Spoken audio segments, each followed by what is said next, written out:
Manerano Baba, hakuna mumwe Mwari akafanana nemi. Hakuna waivepo kana aripo kana achazovapo. Ndimi moga zuro nanhasi nokusingaperi. Manerano tinotenda tsitsi dzenyu. Dai dzisiri nyasha dzenyu kusina nyama yairarama. Kungadai kusina munhu anorarama.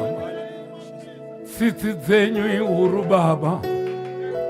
Ngoni dzenyu dzinogara nokugara. Aiwa munoshamisa Mwari. Munogona Baba vedu. Munoraira zuva renyu rivhenekere nyika yose. Rivhenekere muroi, rivhenekere n'anga. Tsitsi dzenyu dzinoshamisa. Ukuru wenyu unoshamisa Mwari. Tinokurumbidzai Manerano. Miromo yedu inopupura tinokudai Mwari. Zviro kwazvo tinokudai. Zviro kwazvo tinokudai. Ndimi moga kunze kwenyu hakuna mumwe. Dombo patimire. Kumwe kwese kune jecha kunonyudza. Tinokurumbidzai Manerano Baba. Munoporesa kurwara kwedu kwose. Munoparadza wakaipa. Munotinzvengesa patakatewa. Munotirwira nyangwe takarara. Miseve inopfurwa usiku neminondo inofamba murima. Jehovha munotirwira. Tinokurumbidzai Baba. Moyo yedu inokutendai. Moyo yedu inokupai mbiri. Moyo yedu inokukudzai. Muri mutsvene. Muri mutsvene. Muri mutsvene. Muri mutsvene.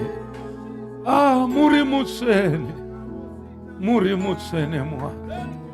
Pirwai mbiri nokusingaperi. Hallelujah. Amen. Hallelujah. We may be seated. I just feel like worshiping the Lord. Mwari vanoshamisa hama tinodikano. Taurogerane kuti dai anga asiri Jehovha ndisiri pano. Pane zvakawanda zvakatishanyira. Asi nokuda kwetsitsi dzavo, nokuda kwenyasha dzavo. Aiwa ndinodzokorora dai asiri Jehovha. Dai asiri Jehovha. Tinomurumbidza, ndinomukudza. Zvose zvatiri ndiye. Hapana chedu, ndiye Mwari ari kutichengeta. Upenyu hwedu kurarama ndiye. Manerano, we have got all the reasons to worship him. Oh, hallelujah. Hallelujah. I just feel like worshiping him. Feel like praising him. Regardless, wasangana nezvakaoma sei. Ingonzwa kumurumbidza. Ingonzwa kumunamata. Ngomuti muri mutsvene, muri mutsvene. Noona mamiriro ezviro pose pauri pachishanduka. Mwari wedu ndi Mwari wemasimba ose. Hallelujah. Wow, wow. Muri mambo wemadzimambo. Muri Ishe wemadzishe. Oh, yeah, Rabaka. Mutsvene. Oh, yes, oh, yes. Mutsvene. Mutsvene. Oh, yes.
Tunakutenda hii Mwana, Haleluya. tunakutenda hii Baba, munotitendera kuti isu nemiromo yedu titi baba vedu. Baba, noukuru wenyu unoshamisa, munotendera miromo yangu kuti iti baba vedu.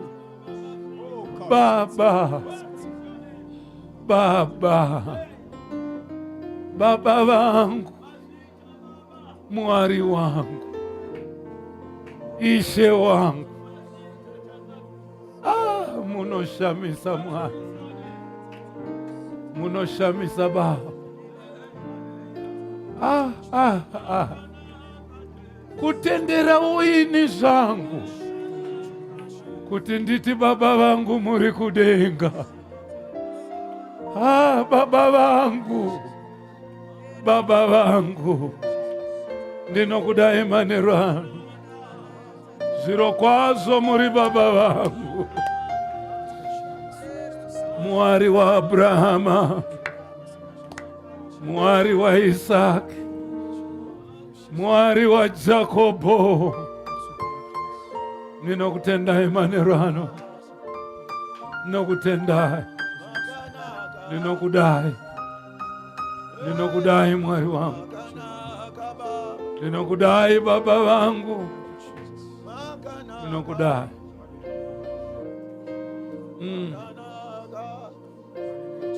Hallelujah, Lord. Hallelujah. Hallelujah, Lord. Hallelujah. Hallelujah.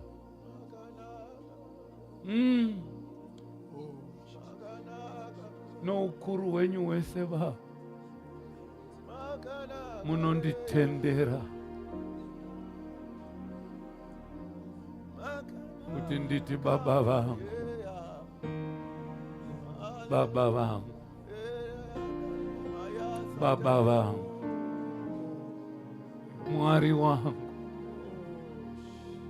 baba vangu, baba vangu, baba vangu, baba vangu, Mwari wangu, ndinokudai maneno, ndinokudai Baba, ndinokudai Ishe wangu, mazita.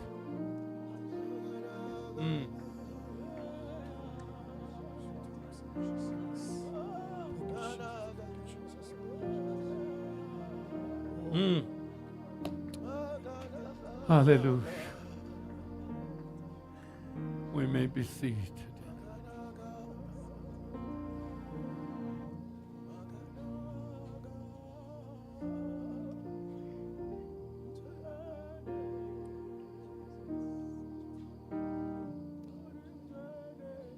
Ndizive kuti uri kuona zvandiri kuona here.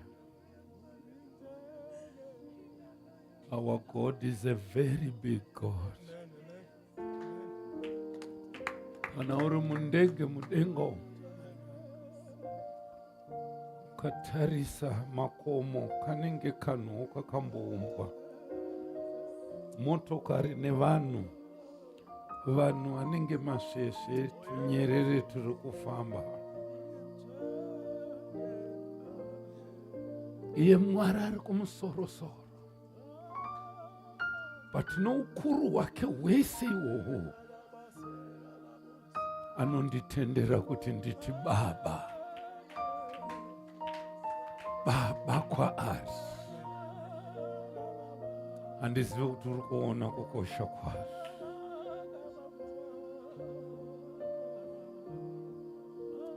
We worship him. We glorify his name. Hatisi chinhu kunze kwake, hatisi chiro kunze kwake.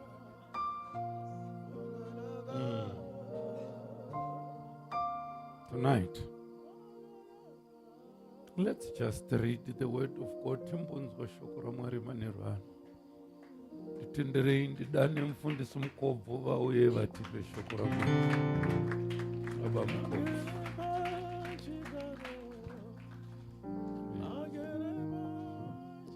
Thank you.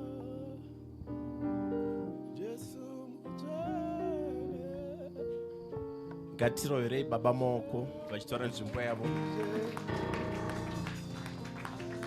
Zvekare ngatifarirei Baba naamai, the president, the only president so far watinoziva muAfmos.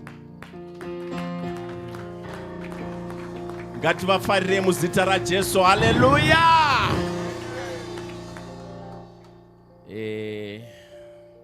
Pastors ndogamuchirai, board of elders ndinogamuchirai, kereke yaMwari ndinokufarirai muzita raJesu. Haleluya! Chimbotaura padhuze kuti unogona mudikani waita wauya kuchitonhora kudai. Praise and worship. Ndinokufarirai muzita raJesu. Amen. Maenda asina kudai. Zvakangonaka. Ndigara hangu ndabuda pachena. Kuti nanchi kudai vanhu vaMwari.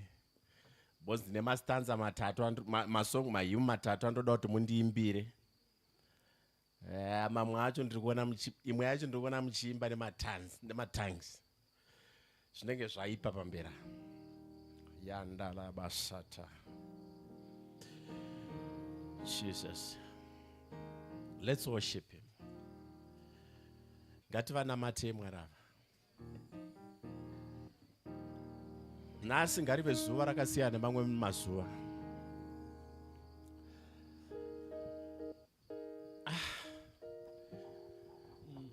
We want to celebrate our father naamai kupinda kwawakaita muoffice. Jesus, we love you Baba naamai.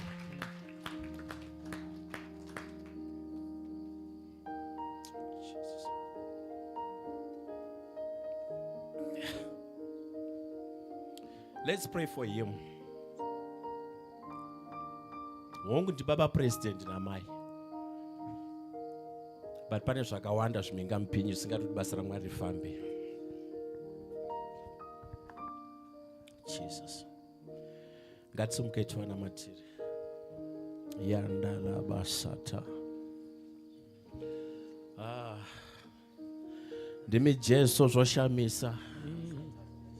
Zvitaridzei Baba panguva yamavadzosa muofisi yeupresident muchechi yekwedu. Makaona Baba zvakakodzera kuti muranda wenyu asati apedza basa. Dima yandala basata.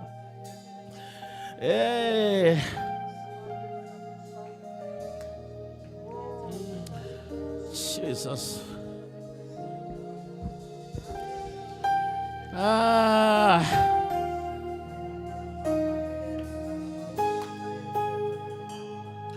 Aisinyore Baba kutungamirira vanhu vanokurongera.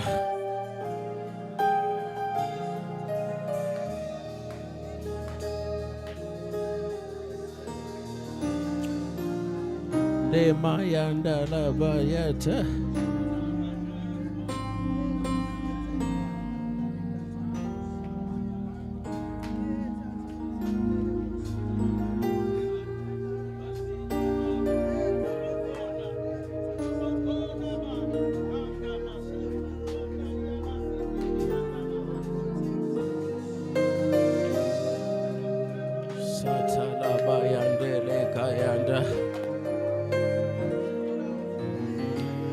Tine maonero asiri enyu Mwari, edu maonero ndevanhu Baba enyama.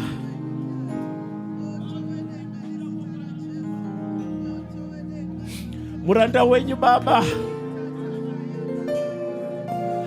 usimbisei Baba. No weapon formed against him shall prosper.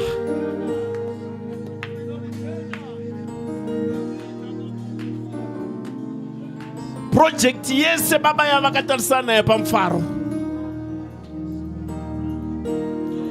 ngaibudirire nezita raJesu. Takakumbira kwamuri Mwari mukavadzosera pachigaro. Nazvino Baba chisati chapera ngachipere.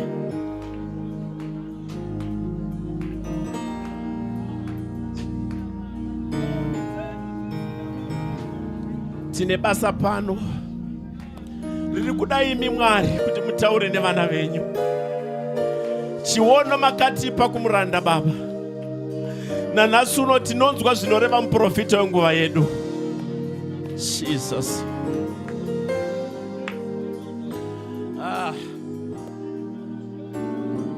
Jesus.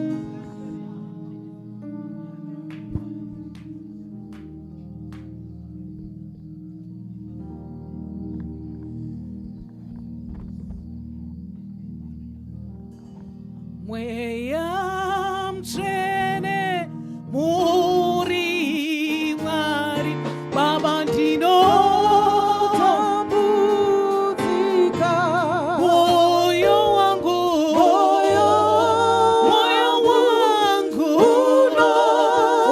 unochema, ndinomuda zvino. Baba ndizadzeiwo,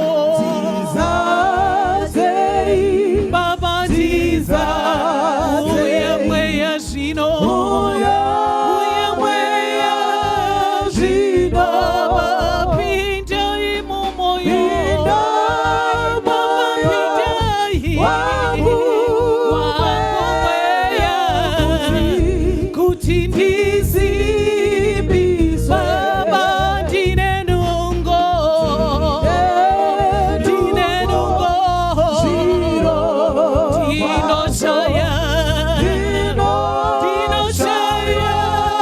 simba. Asimuka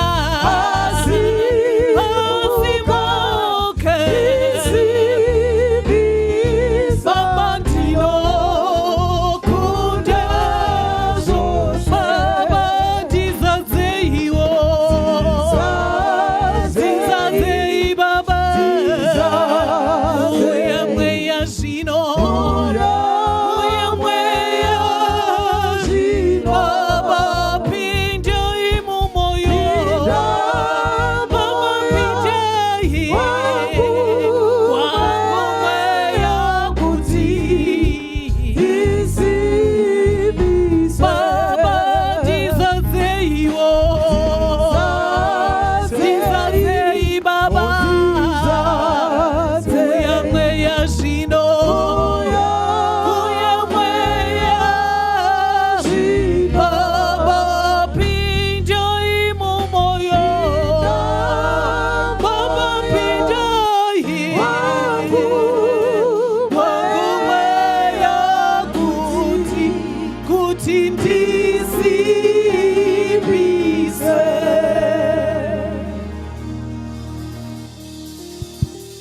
Tiende zvekare pamberi paMwari. Baba muzita raJesu tinokutendai nebasa ramakatipa pamusha uno Mwari.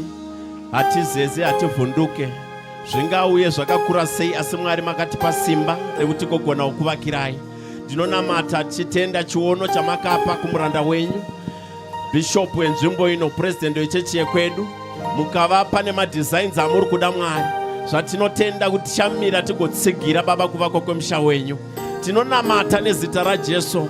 Ngakuve kushandurwa kweupenyu hwedu Mwari, ngakuve kushandurwa kwemazita edu Mwari, ngaive redefine Baba marriages edu, ngaive redefine Baba mafinances edu. Father, we pray in the name of Jesus, ngaive redefine Baba pane chatinoshuwira.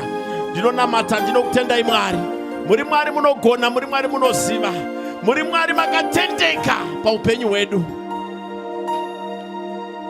Redefine Jesus. Lemaya.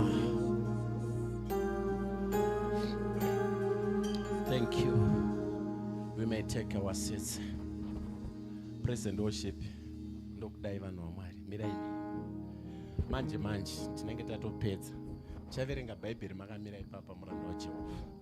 Ndoda kuti tiverengerwe kuna John. Baba emphasizes to go and read John. So ndoda kuti tiverengerwe, handisi kubva handisi kudhipata on our theme, possessing our territories. Possessing your territories. Ndiverengerewo ka John 1 verse number 12.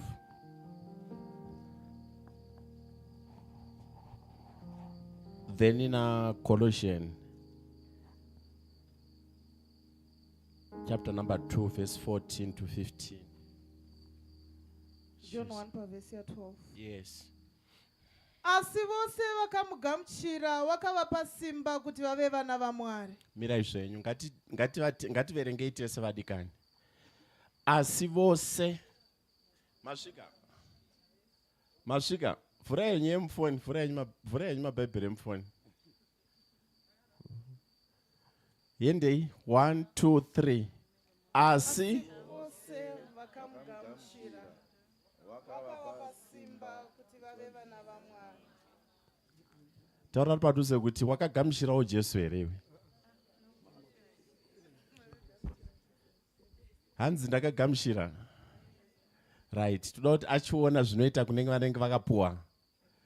vanenge vakapuwa simba rekuti vanzi vana vani vaMwari. Kana uchinge wapuwa simba, autye, aubvunde makumbai, aumereri kana uchinge wapuwa simba. Amen, chechi yaJesu. Baba, sorry yenyu baba waripo nhasi, asi chabata apo nepapo. Baba pavakaenda kusarudzo, imunongozviziva panoitwa even maelection enyika chaiyo kana ichechi, kuti zvinhu hazvimire zvakaita sei. Asi kuna anenge akapuwa simba, hauvhunduki. Amen, chechi yaJesu. Kana wapuwa simba, unonzwa kuti akakupa simba ari kuti chii. Ndibvunzira padhuze simba raunonzwa nderani? Akakupa simba haumunzwi kana achitaura. Haleluya, chechi yaJesu. Zvino voice raunonzwa nderani kana tisinganzwi raakatipa simba? Baba vanotitungamirira vanonzwa voice raakavapa simba.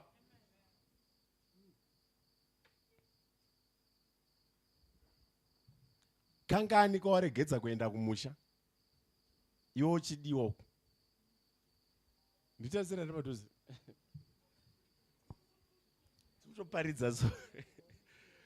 Uchitya kuenda kuti ndinonouroyiwa. Ngavazvizive kana uchinge wasvika kuti pauya akapuwa simba. Nangwe vaine zvimwari zvavo, nangwe vaine matombo, nangwe vaine mvura zvimwari, nangwe vaine machira zvimwari, ngavazvizive kuti asvika uya akapuwa simba. Haleluya. Zonjamubata pachikafu, nobva wadaidzira kuti ndakatsanya. Chiverengai tifambe tibve panapa tiende. Ivavo vanotenda kuzita rake. Yapera nditi. Yende pana Colossians chapter number 2 verse 14. verse 14 to 15. Yes. Akadzima rugwaro rwakanga ruchirwa nesu pazvirevo zvarwo. Yeah, mira izvenyu. Akadzima rugwaro apa ndiani apa wadikani? Akatipa simba. Ndiye adzima chii manje? Rugwaro rukudzimwa apa chii apa? Baba vakataura musevesandi vakati ngati kotaima scripture vadikani, ngati kotema scripture muzvibhakera mukatanga kupinda muprayer. Sangopinde tisina chimwe tisina scripture. Rukunzi rugwaro radzimwa apa zviapa. Ngatiparidze tese. Akadzima rugwaro. Rugwaro ruri kurehwa apa unzi rwadzimwa. Pane zvinhu zvinokukanganisa pakunamata. Pane zvinhu zvinokukanganisa paupenyu hwako. Pane zvinhu zvinokukanganisa pakuuya kuchechi chaiko. Pane zvinhu zvinokukanganisa pakupa. Regerai ndibate pakupa apa. Tinyatso kuzvinzwisisa, that's reality. Unobva kumba uchiti wabvisa $5. Wosvikobvisa kuno kudhora rakabvaruka pakona. Panonzi wadzima rugwaro, akadzima rugwaro. Wanga wakanzi uchaita tsaona. Watadza kuita tsaona uri pano. Taura padhuze rugwaro waita seyaro. Wanga wakanzi uchafa after your second operation. Asi nhasi uri pano. Taura padhuze kuti rugwaro wakaita sei? Wanga wakanzi basa uripinde. Asi pane akakudana akadzima rugwaro. Pane waunonzwa achitaura akadzima rugwaro. Hallelujah, cheche ya Jesu. Tarari padhuze kuti pane anodzima rugwaro mudikani. Ari kuzvitenda here? Mutaurire kuti zvekare tafamba kubva January kusvika June. Zviri kunitaridza kuti rugwaro rwako hasati rwadzimwa. Samwire vadikani. Kana rwadzimwa zvinoonekwa kuti rwadzimwa. Murutenda zvandiri kutaura? Kana rugwaro rwadzimwa zvinoita sei? Zvinoonekwa kuti rwadzimwa. Unozwa kunamata, ukanzi namata usina mari. Ndine cheche here. Zvinonakidza here zvakaoma. Munamato iwoyo wakaoma wadikani.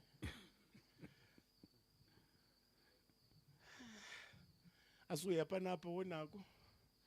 Warisiya apa mhendo ringe richinzi chii? Unenge usikachagari nedzedu dzekupeta idzi. Unenge wagara dzakasungwa. Wozwa kuti rugwaro rwakadzimwa. Prayer munhu akadaro vadikani unenge uchingodai vataura zvavari kuda tibve pano tiende. Muchapasvika vadikani. Ndozvatiri kunama ndokupozisa materitory kwatiri kuita ka. Kuti wodzigare dzakasungwa nendandi muhomwe. Mandivenga. Asi ndoda kuti rugwaro rudzimwe. Nezita raJesu, haleluya. Ngarudzimwe rugwaro rwokushayiwa. Kutonyorwa unzana ningi. Akanyorwa masenye mese vasikana muri 3 nevakomana 2. Ari muhari nzapana chamunoita chinobuda. But pano wandiruda kuti nhasi uno utarire kwaari adzime pazvakanyorwa. Ngazvipfidigirwe zvirimo but ngazvidzimwe. Ibasa raMwari wedu rekudzima rugwaro pazvakanyorwa. Hapana ingi inonyorwa yekuti kana musharuka akati ngaibve inoramba iripo. Hallelujah, cheche ya Jesu. Possessing your territory. You need to be redefined. That's my message. You need to be what? Redefined. Tafamba taapa 6 months. Atisati kuti vamwe taapa redefined atisati. Marovhera waita kuchechi atowesi. Mutaurara padhuze kuti ndo possessing here mdikani. Mubvunze futi kuti chegumi chawaitobvisa muudze kuti chegumi chawaitobvisa uchabviswa kamira. Hallelujah. pakanzi huku dzevanhu vada kuenda mumusangano, kana mazai kana sauti kana mechisi zvayo, kenduru rinonanauka utipe. Taurari padhuze kuti redefined. Ngazvizikanwe kuti unonamata Mwari mupenyu. Ngazvizikanwe kuti unouya pafaith alive. Type of dressing yaunodressa ngaizikanwe ndeyekwa president. Hapana kudaitwa redefined era. Mota uri kufamba nayo iyo ndekekupedzisira ngaizikanwe kuti uri kumwana wekwa president.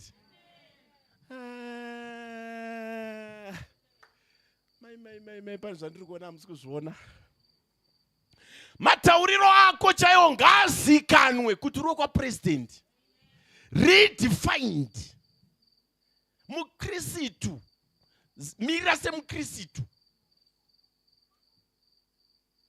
Chimbotipewo kaso. Timboimba, timboenda pa redefined. Timbonyatsokunamata kakamunamato ke redefined. Hallelujah, checha Jesu. Tauya usikorumbidza Mwari. Jesus. Torumbidza zita renyu, totenda kunaka kwenyu. Torumbidza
zita raJesu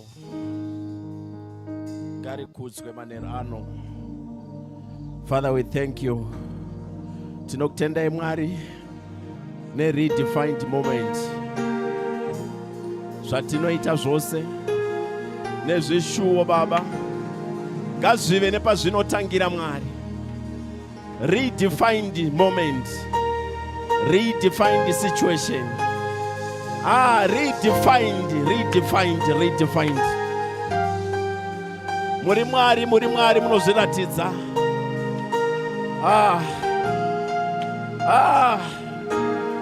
Jesus.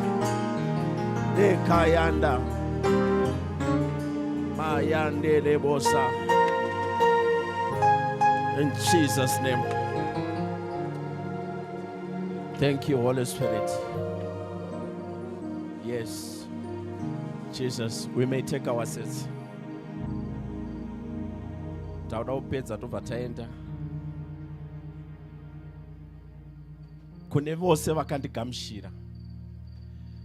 Kana wavagamushira autye auvhunduke. Kushayiwa unoshayiwa asi ndekwenguva pfupi. Usapinzwe musituation yekuita ngosiri mwana waMwari uri mwana waMwari. Ndosaka manzwa ndataura issue yekuti kunamata usina mari. Usati nekuti handina ndosaka ndapinda mune zvakati. Stand your ground as a believer. Stand your ground as a child of God. Anoziva kuti pana akaenda pamuchinjiko akandiendera inini. Jesus. Anoziva kuti zvandiri izvi pana anozvipedza. Hauna kuzvarwa munyika zvirimo zvakatanga nekuti wanga wazvarwa iwewe.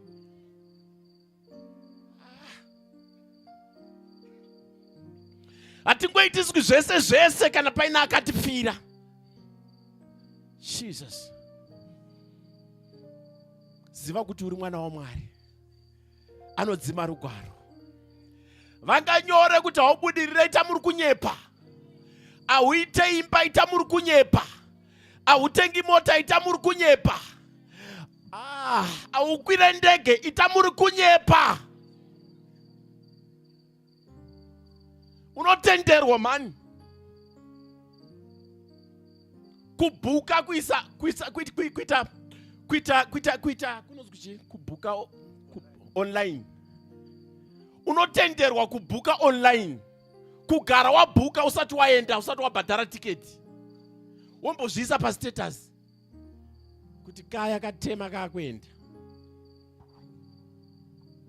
Kana uchiziva kuti pane izwi raunonzwa, hauna chinokuvhundutsa.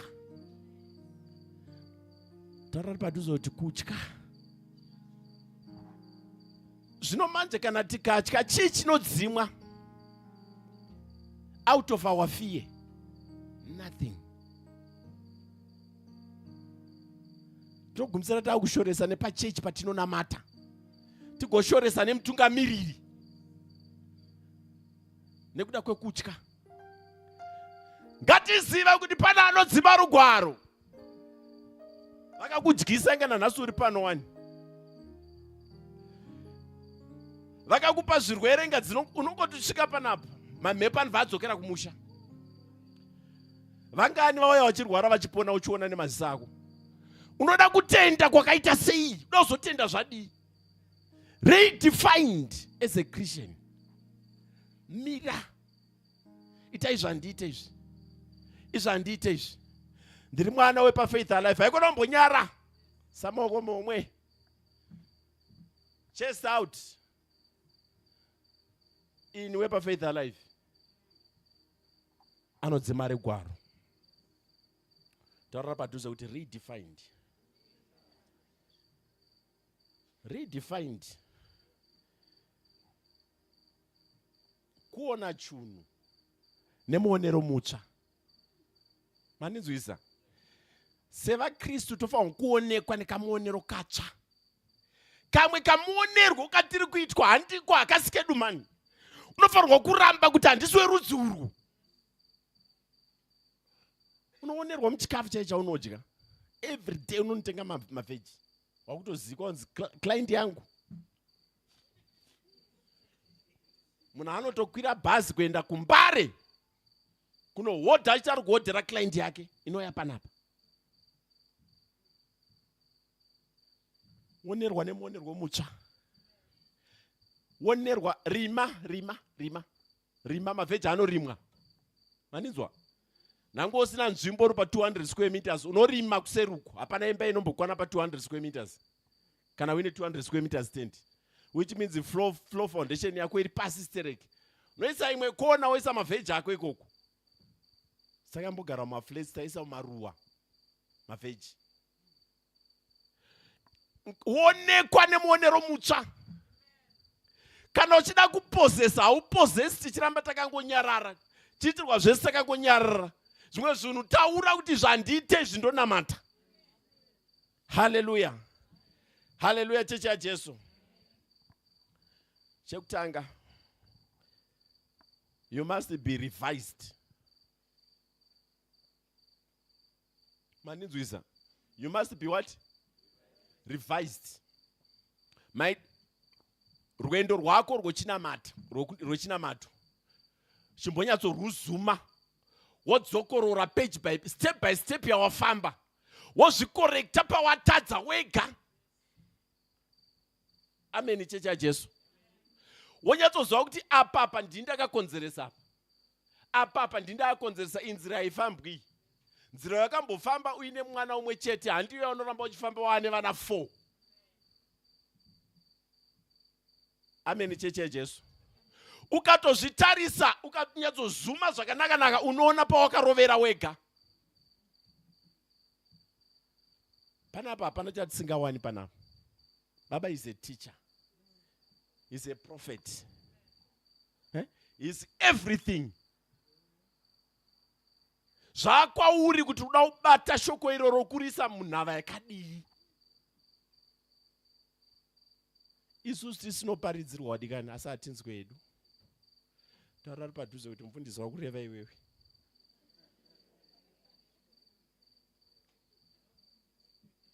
Maninzwisa kusvikira vanoona baba kana vaparidza, vanoita go through, vaitarisa kuti zvandaparidza zviya zvakabatika here, zvakapinda here muvana vangu. Vanoona mararamiro atinoita kana mamusingazvizivi. Vanoona ganda chari rinotaridza wei kuti pane zviri kuitika pa, pane revised iri pa, pane redefined iri pa. Ndemunhu here pana? Yes, tayo iri musoro chaiyo. Magerero anotadzwa kuti haasi $1. Yes, tayo haisi $5 iyo.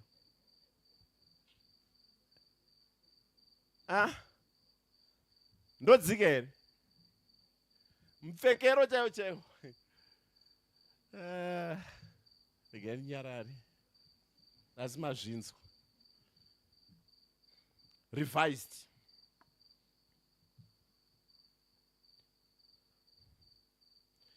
Reinterpreted.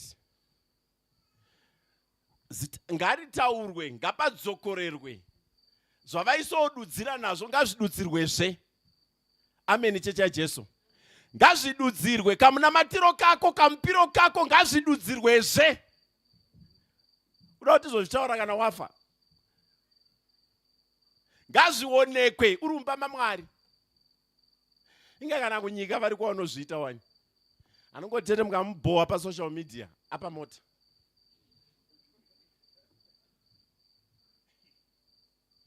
Ko iona uzozviitirawo kupi? Hasha dzako ngadziperere kunoku. Reinterpreted.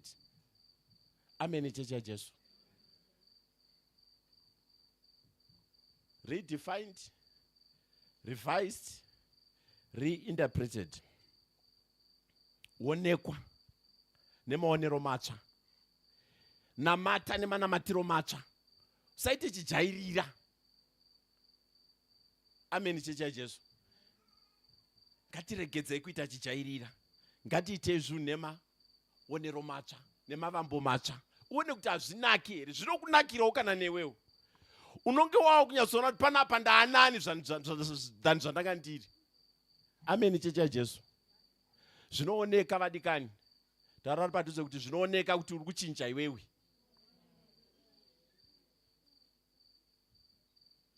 Inga vakurovana chikwewana vachirovana high five kuti ndiwe. Chichocho chavanenge vachiti ndiwe. Vanenge vachiona kuti right manje, maapo, matisimbewo. Maugona upfekawo, maugona uzora mafuta. Chavari kuti wachinja chii? Pana ari kudiridzira. Every Sunday pana ari kudiridzira. Every time and again pana ari kuenda kugoma chikunamatira. Why uchitiza? Why usingabatike? Yet pana akadzima rugwaro. Are prepared, are ready for you. Muzita raJesu, hallelujah. We want to pray last time. We want to pray about those 3 things. Be a spirit-filled person. Ane mweya waMwari ane rudo. Toda kuruona taakuvaka pano. Ngatidzingire vanhu. Hallelujah chechi yaJesu. Toda kuvagamuchira The moment yavanouya vachitokuya kuchechi kwababa, ngativagamuchirei. Tikazara isusu kana kwatinoenda kuhama dzedu vanozviziva kuti tachinja. That's the redefined part of it as a Christian. Amen, chechi yaJesu. Matauriro chaiwo chaiwo, pawaimbotaura mamwe mashoko aya chipota uchisakoma. Umboti Mwari munoziva kusasimba kwangu. Zvodarika. Hallelujah, chechi yaJesu. Tikadaro hapana chinotinetsa sevana vaMwari, tinokunda. Chatada tinochiwana. Amen, chechi yaJesu. Pa-redefined apa, panokutaridza kuti pana asati a-redefined. Nekuti unokumbira chinhu 20 times. Mwari vanonzwa kairi kana ukataura. Vanenge vatopa action, but hazvisi kuuya. Tipeyo song madikani timbonamata. Toda kuti Mwari redefined pane mapepa epachechi ino iyi. Office yaari kuSeat of Harare. Redefined. Whoever. Kumufaro redefined. Chine runyorwa rwababa vedu. Ngachionekwe namamwe maonero. Hallelujah, chechi yaJesu. Give us another song, then we pray. Una vanhu vako, una vanhu vako, kudzodzo senguva, kudzodzo sengu, unovachengeta,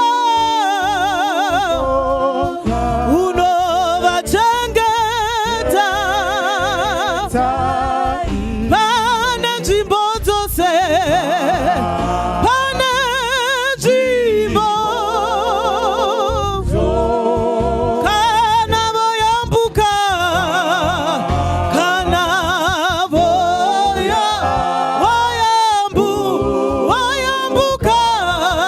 uve navo iwe, uve navo,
Isavatarire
Ngatinamatei Baba muzita raJesu.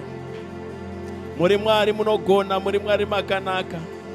Tiri vanhu venyu Mwari. Tiri vanhu venyu Mwari, tiri vanhu venyu. Ndimi Mwari makatida, ndimi Mwari makationa. Ndimi makatunza pano Mwari. Tisati tisingakuzivei. Hatisi chiro kana musipo imi Mwari. Tiregedze kuomesera vana vedu Mwari. Tiregedze kuomesera vazukuru vedu Mwari. Tiregedze kuomesera generation ichateera after isusu Mwari. Nenyaya yekuda kwemabasa, nenyaya yekusatya imi Mwari. Tiwanirewo nyasha kuti basa renyu rifambe Jehovha. Mayata. Tiwanirewo nyasha, tiwanirewo nyasha. Tiregedze kunongedzerwa nekuda kwenyu isi Mwari.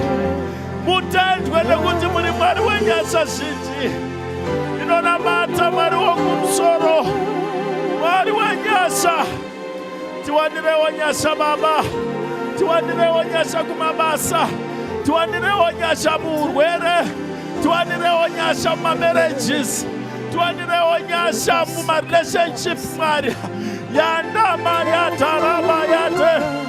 Nyasha ngazichionekwa. Pane bepa redu Mwari. Pane document renzvimbo ino Mwari. Muma offices mairi right now in the mighty name of Jesus. Tinotaura redefined. Ngazvi-interpretwe neimwe nzira. Tinotaura Baba dzokororo pamapepa iwayo Mwari. Yanda Labayata. Deka yandele bosata. Ngazvizikanwe kuti vanokudanai vamira vachimirira basa repanzvimbo inoti rifambe Mwari. Anga vari mafinances Baba, you provide. You are the provider. Pane vana venyu Mwari. Pane vana venyu Mwari. Mataura wani Baba. Matuonesa mushoko renyu kuti munodzima rugwaro. Munodzima rugwaro rwenhamo Mwari. Munodzima rugwaro rwekushayiwa. Munodzima rugwaro rwekusagamushirwa. Yakwana nguva. Yanda Mayata. Kana kuri kumufaro Mwari. Kana kuri kumufaro Mwari. Kana kuri kumufaro Mwari. Tinokuzivai Baba muchiita zvinoshamisa. Tinotenda.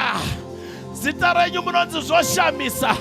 Zvishamiso ngazvionekwe pavana venyu. Zvishamiso ngazvionekwe kuchechi yekwedu. Zvishamiso ngazvionekwe kune vanokutendai. Munodzima rugwaro kune vese vakaugamushirai. Makatipa simba. Makatipa simba rokuti tidzi vana venyu.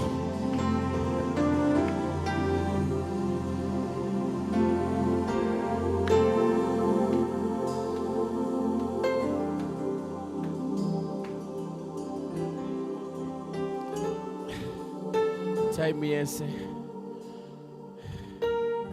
ndidzosere kuna Baba.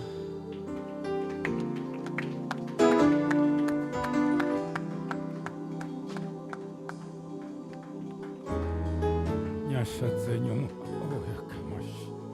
nyasha dzenyu Baba ndedzwe pamusoro pemuranda wenyu. Murangarire, mupei nyasha dzokukunda muzita raJesu. Muzita raJesu. Wakamira ipapo. Shoko raMwari rati vose vakamugamuchira akavapa simba kuti vanzi vana vaMwari. The moment wangomugamuchira chete, nyangwe Satani akauya achikuvhundutsira sei, zvizive kuti uri mwana waMwari. There is a seal which is given to you. Akatipa seal inotoratidza kuti regardless what comes, you belong to God. You are a child of God. Ndosaka zvanzi akadzima rugwaro rwaipesana nesu, akarwisana nemaprincipalities, mweya inotevera ropa redzinza. Mwari akarwisa ose maprincipalities akakunda. Shamwari, zvakuda kuzivikanwa nokuti kuAmerica maslaves akanyorwa kunzi asunungurwa, kunana Virginia nekumwe kwesoko, asi kunana Missouri nekunana Mississippi vanga vasati vagamuchira shoko, vakaramba vari maslaves. Iyo yabhanwa. Pakazouya tsamba yokuratidza mumwe muslave achiti no, zvakabhanwa izvi, budai mumunda umu. Vakabuda, havana kusungwa. Varungu vakatobva vaziva kuti ndiani azovazivisa, nokuti vanga vachitora advantage yekusaziva kwavo. Saka newe muKristu kana ukagamuchira Jesu, Satani akaziva kuti hauzive marights ako, anoramba achikunetsa. Asi manjiwe ukaziva kuti no, this is not my portion. Hallelujah. Oh, slave trade was banned. Ndakasunungurwa inini. Wese anondishandisa kutonditambirisa mari. Hakusisina zvechibharo. Saka iwe mwana wa Mwari manheru anofamba uchiziva kuti ini ndakasunungurwa, ndava wake zvachose. Oh my God, hallelujah. Ninge ndichitoda kupinda nepakati pen'anga dzacho, ndichidzitaurira kuti hamuna simba imimi. Oh hallelujah. Ndakasunungurwa. Pandakamugamuchira ndakapirwa simba. Oh hallelujah. Ndakapirwa simba. Iwe ndati wakatoripirwa simba racho unaro. Saka rakuda kuti iwe uchirishandisa. Exercise it. Oh hallelujah. We were given power to become sons of God. Iwe chimbota, I was given power. Power yacho haina kubva kuna asekuru vako kana ambuya vako, yakabva kuna Mwari. Ipopo pauri ipapo ukati kudhimoni come out, rinoenda. Nokuti une simba iwewe. Chirwere unochiraira iwewe kuti buda uende, chinoenda nokuti wakapirwa simba. Manheru anasi, ndinoda kutendai kuti makatipa simba. Matiyeuchidza manheru ano Baba kuti makatipa simba. Tiri vana venyu. No weapon fashioned against us shall prosper. Hakuna zvombo zvichagadzirwa kurwisana nesu zvinobudirira. Zvingave zvikwambo, mweya yakaipa, uroyi hupi, hazvibudirire. Nokuti makatipa simba kuti tinzi vana vaMwari. Baba, manheru ano nezita raJesu, tinokutendai nokuti yeuchidza kuti tisakanganwe kuti tiri vana vaMwari. Makatipa simba.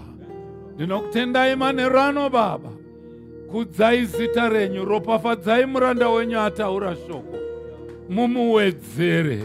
Ndatenda Baba mazvita muzita raJesu. Hallelujah. Amen. We may be seated. Ushers, please. Hama dzangu, you must know that wakapirwa simba. Oh, hallelujah. Yanga ndiri kumba kwangu ndichi, ndokubva ndakosora. Mwana wangu mumwe ndokubva ati, maita flu kaim. Ndakati flu haizvizive kuti ndakapirwa simba. Saka vese vakaseka. Usagamuchire zvese zvese. Nyange uchinzwa kuti pane chakuitika pano, iwe ita, this is not my portion. Ini ndiri mwana waMwari. nyangwe kana pana auya ari kurwara, Bhaibheri rangu rinoti zviratidze izvi zvichava navanotenda. That is Mark 16:17. Vachaturika maoko pamusoro pevarwere vakapora. Isusu tinoturika endi vachitopora. Oh, hallelujah. Tinoturika vachitopora. Saka kana pana auya achirwara, tichiimbirwa vafundisi vari pano, famba netsoka dzako uye. Oh, hallelujah. Hapana iye ari kurwara. Aripo? Oh yes, simba izvenyu. Thank you. Ndiani pane zamba vafudzi vovuka maona ndiye Jesu zosambisa iye ndiye yumambo ekudenga isu tovuka makwari wona mutuni zindi mwari anorapa ndiani anorapa vose vanorwadziwa ona ndiye Jesu iye zvosambisa ona ndiye yumambo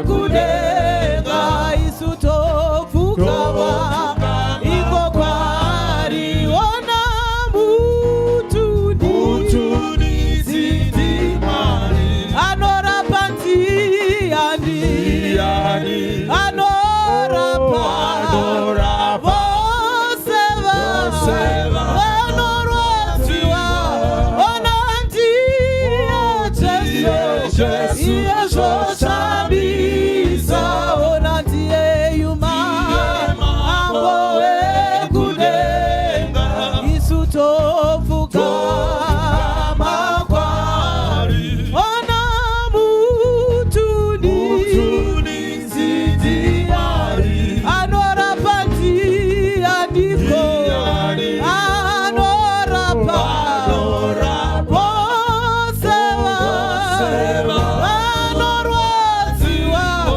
tarira kandiye Jesu ona zvosambisa ona ndiye yumambo ekudenga topfuka iko kwari ona mutuni zindi mwari. Anonzwa shoko rangu akariita, akafanana nemunhu akachenjera, akavaka imba paruware. Mitutu yemhepo ikauya, mafashama akauya, imba haina kuwa. Gara pane shoko rokuti vose vakamugamuchira vakapiwa simba kuti vanzi vana vaMwari. Hausi munhu wemanga-manga, uri mwana waMwari. Ndosaka akati kana makunamata munamate muchiti Baba vangu, uchireva Mwari vari kudenga. Hama yangu, enda ukagara pamashoko iwayo, unokunda bedzi, zvinhu zvako zvinokuitikira musha. Ndinoti nyasha dzaMwari Baba, rudo rwaIshe wedu Jesu Kristu nokuwadzana kwomweya mutsvene zvigare nesu kubva zvino kudzamara kwekusingaperi. Amen. Tosangana kuma cell groups nomusi Friday.